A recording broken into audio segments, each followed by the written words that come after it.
My mom and her new hubby were mocking my mental health in front of strangers, saying she's always been broken. 5 days after I reached my breaking point, I took the mic at their anniversary and told the entire family what he did to me in 2007. I wasn't planning to stay long. Truth be told, I had no business being there at all. But guilt is a funny thing. Even when it shouldn't, it still pulls you around by the neck. It was my mom and Marty's second wedding anniversary. Or, as she so annoyingly called it, the second chance I actually deserved. The celebration was at this over-the-top banquet hall inside the Radisson Blu downtown. My heels clicked against marble that looked expensive, but felt like hospital tile. Fake smiles everywhere. Tables wrapped in satin and covered in overpriced roses. The air smelled like expensive perfume, wine, and meatballs. I hadn't even made it through the door when I was already regretting it. Reina. My name rang out in that high-pitched, overexcited voice I'd known since childhood. My mom. Her arms were open like I was a prodigal daughter returning from some glorious war. You came, she squealed, hugging me like we hadn't spoken in 5 months, which we hadn't. You look tired, honey. But cute! Did you lose weight? No, Mom, I said flatly, pulling away. I just stopped eating properly. She blinked like she didn't get it. Maybe she didn't. She never did ask too many questions unless they had easy answers. You remember Marty's cousin Lyle and his wife, right? She said, already dragging me toward a small group of strangers. This is my daughter, Reina. She's an artist, was. She's taking a little personal time right now. I clenched my jaw. Nice to meet you, I mumbled. Lyle gave me one of those half-hearted handshakes that screamed, I don't really care. His wife smiled too hard. You know, Marty's voice chimed in from behind me. I turned slowly. He was holding a glass of whiskey like it was glued to his hand. Reina's always been a bit of a complicated soul. Sensitive. He said it like it was cute. Like I was some moody poet writing in the corner of a coffee shop. She's always been broken, my mom added, laughing too loudly. Even as a kid. Therapists, drama, all that nonsense. We tried everything. Sometimes you just get a different one, you know. My breath caught in my throat. The words didn't even register fully at first. It was like being slapped with a wet cloth, messy, humiliating, and cold. And she said it in front of strangers. Like I was a funny little tale she told at parties. I stared at her. I saw her lips still moving, making jokes, sipping wine, grinning like nothing was wrong. Something inside me folded. Something else snapped. I didn't say a word. I turned and walked straight to the bar. The bartender didn't ask questions. He just poured the vodka tonic and slid it to me with a nod. I sat on the high stool, hands trembling. It wasn't just what they said. It was that they believed it. That they had the nerve to mock me when they knew damn well what they were responsible for. I pulled out my phone. My hands were shaking, but I managed to text my sister, Cass. Me, I want to leave. Now. Cass, what happened? Me, they said I've always been broken. Out loud. In front of people. Cass, are you serious? Me, yeah. They're laughing. Like I'm the punchline. Cass, Ray. Me, I can't do this. I'm going to leave. Cass, no. Don't. You promised. If it happened again, you'd tell them. You'd say it. For you. For me. I stared at that last message. My stomach twisted. I had promised. A year ago. The night Cass called me crying after Marty made a joke about her towel slipping when she walked past him at their house. He still does it, she said through choked sobs. I thought I imagined it like you said you did. But I didn't. You didn't either. That was the moment I realized I hadn't been crazy all those years. I'd just been alone. Let me tell you what happened. The real story.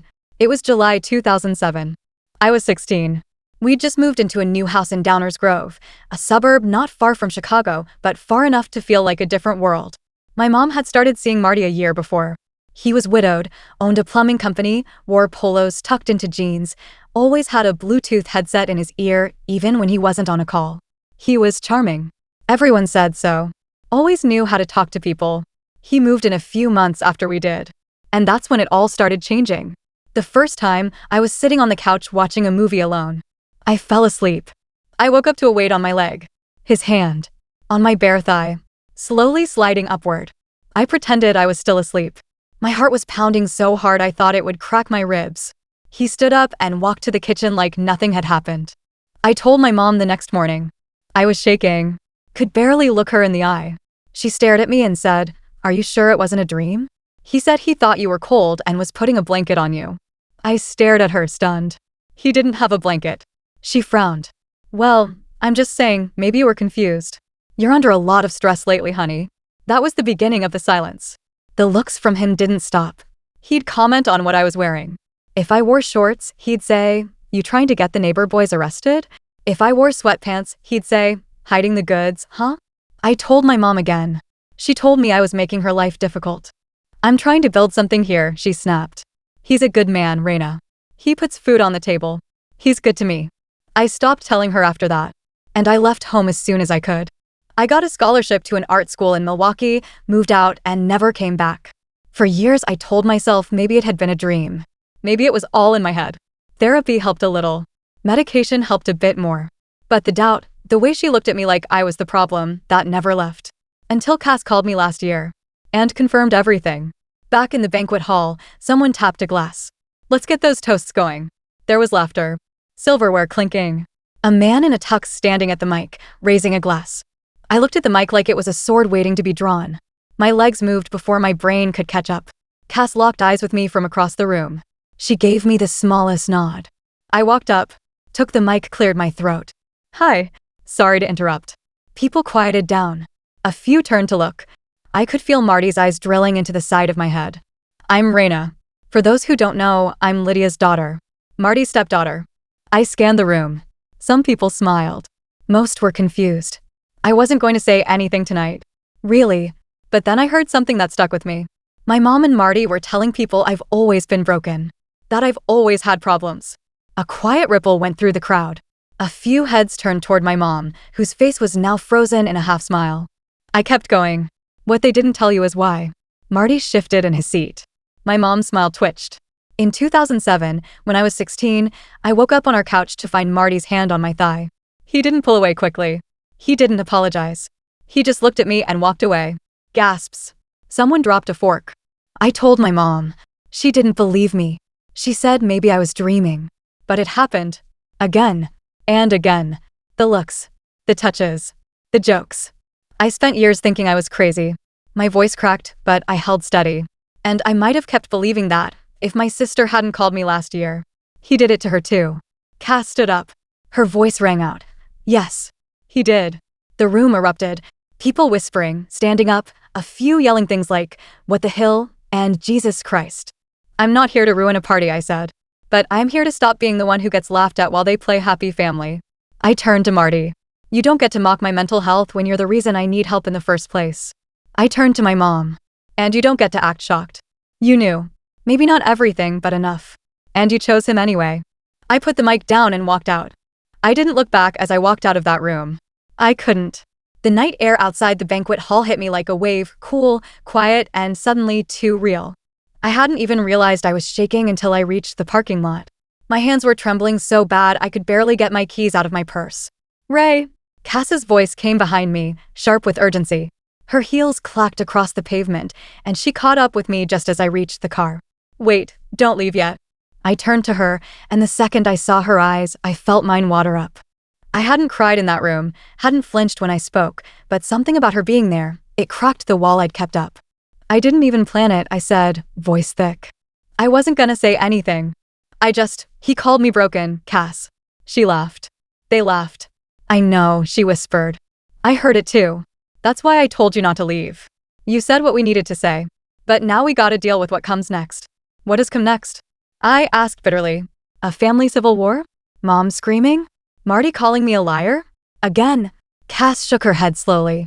"They can't sweep this one under the rug. You said it in front of everyone. And I backed you. They don't get to pretend anymore." My phone buzzed in my purse. I didn't have to look to know it was Mom.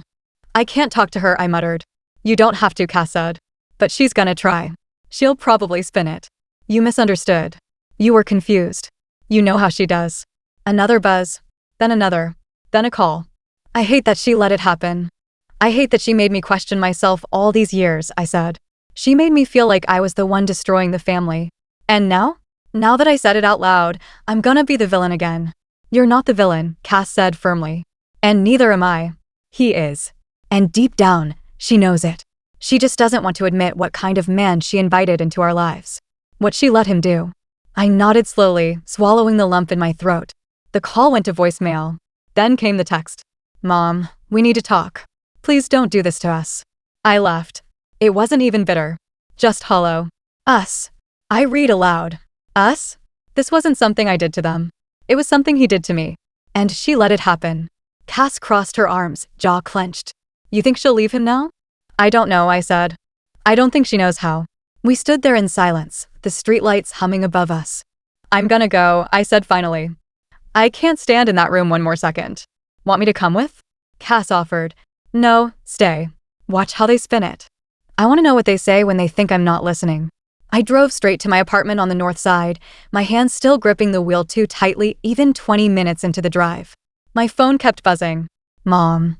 A few unknown numbers, probably cousins or distant family friends. One from a private number I didn't answer. I didn't want apologies. Not yet. I wanted truth. When I got home, I sat on the couch for over an hour, staring at the wall. I didn't even take off my heels. My body was still in fight or flight mode. At around 10:45, Cass texted. Cass, well, the fallout has officially started. Me, what happened? Cass, Aunt Jo cornered Mom in the hallway and asked if it was true. Mom denied it. Then I told her she knew. That I saw it too. That it happened to me. Aunt Jo started crying. Cass, then Uncle Warren stood up and said he remembered you crying in the garage that summer. Said he always thought something was wrong. He apologized to me. Said he should have said something years ago. Cass, Marty left. He stormed out. No speech. No goodbye. I stared at the messages, one by one, reading them over and over again. Me? And Mom? Cass, she's shaken. Said we're trying to destroy her life. But Ray, she looked scared. I put the phone down and leaned back. My apartment was silent, but my head was loud.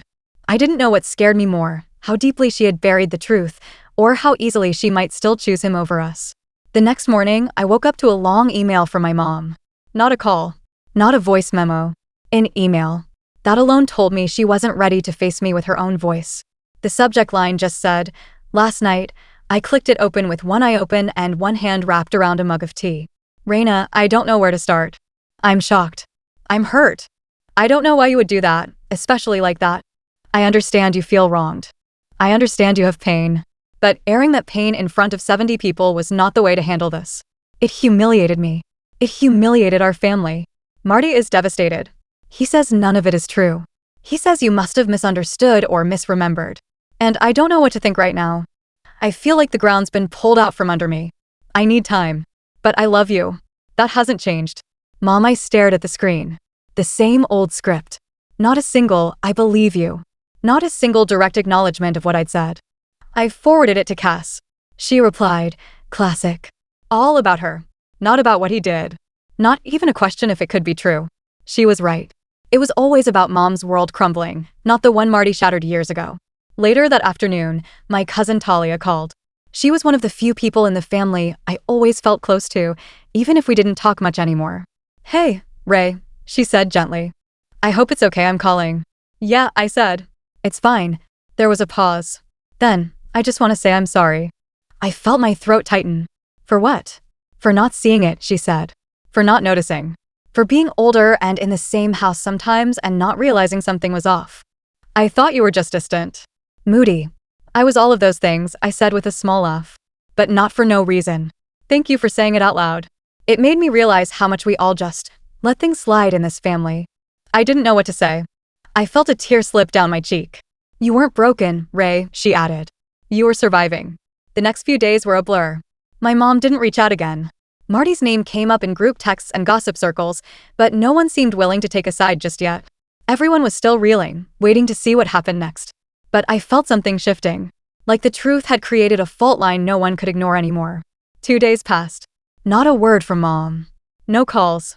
No texts. Just that email. And silence. It felt like she was waiting me out, like I'd eventually feel guilty enough to crawl back and apologize for embarrassing her. But I wasn't the same girl who used to choke down tears and nod through her excuses. I was done apologizing for surviving. Cass came over that afternoon. She brought coffee and a bag of frozen waffles like we were college roommates again.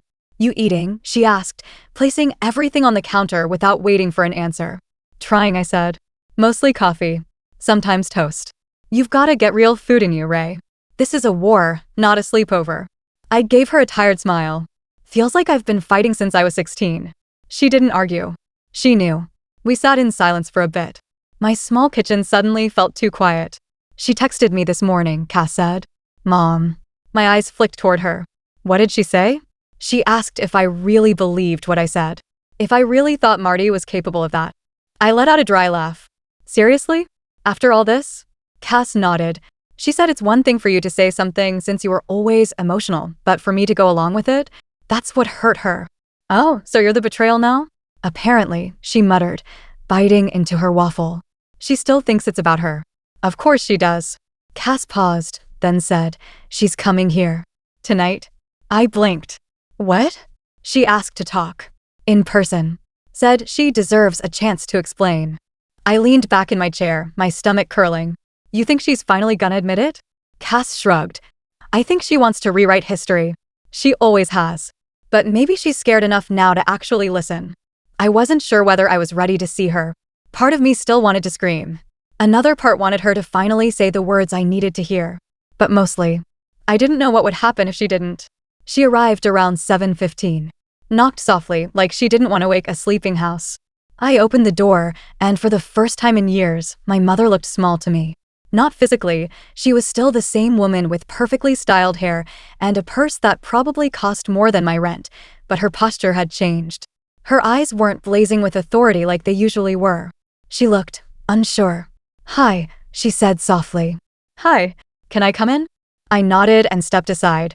She walked in like a stranger visiting a friend of a friend. Her eyes scanned the room but didn't settle anywhere. Cass sat on the couch, legs crossed, arms folded. She didn't say anything. Neither did I. Mom stayed standing. Like she couldn't decide if she was welcome or not. I'm not here to argue, she began. I'm not even sure I know what to say. But I had to come. I had to try. I nodded slowly. Okay, say whatever it is. She looked between us, her hands twisting the strap of her purse. I never wanted to believe anything bad about him, she said. I still don't. But when you said what you said and Cass backed you up, it broke something in me. I thought, maybe I did miss something. Maybe I ignored something I shouldn't have. You did, I said, voice quiet but firm. She blinked quickly. I didn't know, Ray. I swear to God, I didn't know. If I had, you did know, I cut in. Not everything, maybe. But you knew enough. I told you. And you brushed it off. You made me feel like I was crazy. I didn't mean to, she whispered. But you did it anyway, Cass said. You always mean well, Mom. But that doesn't erase the damage. I thought you were confused, she said helplessly. You were always so fragile. I thought it was a bad dream. You were going through so much, you thought what was convenient, I snapped. You chose the version of reality that kept you comfortable. That let you keep him. She didn't deny it. I didn't know how to be alone again, she admitted. After your father, after all of that. I was tired of struggling. Marty was stable. He was kind to me. He fixed things. Took care of things. I wanted to believe in him. So you sacrificed me, I said. The words came out colder than I meant, but I didn't take them back. You didn't want to be alone, so you offered me up. And then Cass. You made us feel like liars. For years. She finally sat down, clutching her purse in her lap like a shield. I don't know how to make this right, she whispered. You can't, Cass said flatly. You can start by believing us, I added. And not just saying the words. Actually believing. There was a long silence. I do, she said finally. I believe you. My throat clenched. I hadn't expected her to say it. Not like that. I believe you, she said again, voice breaking. I believed you the night of the party. I just couldn't say it. I couldn't look at myself and admit what I let happen. What I let him do. Tears welled in her eyes. She wiped them quickly, like she didn't want to cry in front of us. I let him get away with it, she whispered. I let myself believe it wasn't real, because if it was, then I failed. As a mother. And I don't think I can live with that. I've been living with it since I was 16, I said. She nodded, broken. I told him to leave, she said quietly. The night after the party. I told him I didn't want to see him again until I figured out what the hill was true. I didn't know what to say to that. It wasn't a victory. It was just overdue. Cass leaned forward. And what do you think now? Mom met our eyes. I think I loved a man who hurt my daughters. And I don't know what that makes me. Cass didn't say anything. Neither did I. There wasn't a clean answer to that. But at least, for the first time, she wasn't pretending. Mom left after an hour. She didn't hug us goodbye. She just nodded and walked out like someone leaving the scene of a car crash they caused, knowing she survived, but realizing someone else didn't walk away the same. I didn't feel triumphant. I didn't feel forgiven. But I did feel like a weight had shifted. For the first time in my adult life, I wasn't carrying all of it alone. That mattered. Over the next few days, the texts kept coming. Some cousins called to say they were shocked. Others reached out quietly, saying they always felt something was off about Marty. One woman, one of my mom's old coworkers, messaged me privately to say he made her uncomfortable once at a Christmas party years ago. She never told anyone because, as she put it, he was your mom's guy, and I didn't want to make trouble. Funny how making trouble always meant telling the truth. But it wasn't enough. I couldn't just let this fizzle out into whispered sympathies and uncomfortable family reunions. That man took something from me. Something more than safety, more than trust. He took years of my life, years I spent trying to fix myself for a wound he created. And if I'd stayed silent, he would have gone on charming other people, maybe watching other girls, maybe saying the same quiet, perverse things to them that he used to say to me. He needed to be seen for what he was. Not just inside our family, but outside of it. The first thing I did was file a report. I didn't expect legal justice. It was well past the statute of limitations for criminal charges, but I wanted it on record. I wanted there to be a paper trail. Cass came with me. She held my hand in that cramped little room at the Downers Grove police station while I told the story. The officer, an older woman named Detective Halprin, listened carefully. She didn't interrupt. Didn't rush. When I finished, she nodded and said, "I wish I could do more. But I promise this will be documented. If he ever lays a hand on another girl or woman, your name will be the reason we catch him faster." I believed her. Then I wrote the post. Not a Reddit story. Not a vague Facebook status. I wrote a long, painfully honest blog post. I named names. I didn't describe graphic details, but I made it clear what he'd done, what my mother had ignored, and how it had affected me and my sister. And I attached it to my real name. I didn't do it for clout. I did it because silence protects men like him. The post went semi-viral in our suburb. A few local parenting groups picked it up. Then a woman, a blogger who ran a series on family betrayals, reached out and asked if she could feature the story anonymously. I said yes. Within a month, it had over 300,000 views. And that's when things started to shift. Marty's business, a local plumbing company he'd run for 20 years, took a hit almost immediately. Clients started leaving bad reviews. One woman said he made her teenage daughter uncomfortable during a service call. Others said he was rude and dismissive. One said he stared too long at her niece and made creepy uncle comments. Then came the press. A small community news site picked up the blog, cross-referencing Marty's full name and business info. He wasn't charged with anything, but the story made waves. And just like that, the shield of respectable businessman cracked. He tried to do damage control, of course. Put out a statement saying he was being unfairly maligned by a disgruntled stepdaughter with emotional issues. It didn't work. Because the world's changing. People are starting to listen. And once a man's been accused of being inappropriate with 2 minors, and more women come out saying he made them uncomfortable, people think twice about inviting him into their homes. Within 6 months, he quietly sold the business. Cass heard from a neighbor that he moved to another suburb. I didn't care where. Let him start over somewhere else. But this time, there'd be a shadow trailing him, the one I built from truth and proof and pain finally spoken aloud. Mom stayed quiet for a while. But eventually, she started showing up again, small texts, random cards in the mail, a voicemail on my birthday saying, "I hope one day we can heal." I didn't rush to answer. I let her sit in the discomfort of what she'd allowed, what she lost. We talk now, here and there. But I don't visit. I don't go to family holidays. I don't pretend. Forgiveness is not the same as reconciliation. I forgave her so I could sleep at night. But I'll never forget what she did. Cass and I, though, we're closer than ever. She's seeing a therapist now too. And for the first time in years, she's thinking about going back to school. Says she wants to study psychology. Maybe help other girls like us, she told me one night, sitting on my couch eating reheated Thai food. Ones whose moms picked the man over the truth. I told her she already was. As for me, I started painting again. The first piece I did was called The Hand. Just a dark silhouette reaching across a couch, with a small, blazing red line slashing across the wrist. I didn't explain it to anyone. I didn't have to. I submitted it to a local gallery show. It sold the second night. Then another piece sold. Then another. Turns out, pain's not the only thing that echoes. So does truth. And once it's out in the world, you can't unhear it. You can't unsee it. Marty will never go to jail. My mom will never fully undo what she let happen. But they don't get the last word. I do.